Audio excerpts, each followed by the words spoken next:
कर रहे हैं कि अगर यजीद इतना जालिम था तो हजरत मुआविया रजी अल्लाह तआला अन्हु ने उनको वली अहद क्यों मुकर्रर किया?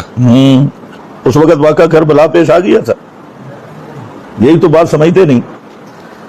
मैंने कहा कि एक वाक़या करबला, दूसरा वाक़या हर्रा, तीसरा हिसार काबा, ये 3 जुर्म उस वक्त यजीद ने कर लिए थे जब हजरत मुआविया वली अहद बना रहा था।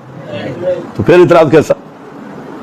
हजरत मुआविया गैब दान तो नहीं थे कि यजीद क्या करेगा।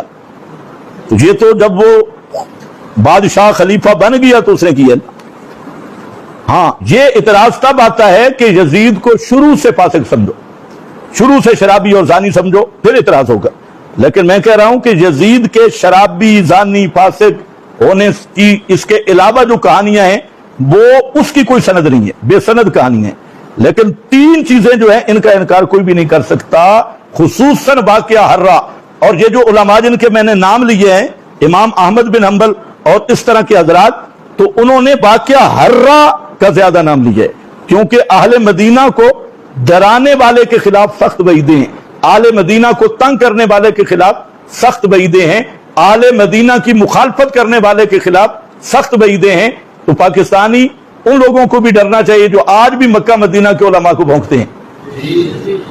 तो उस वजह से उलमा ने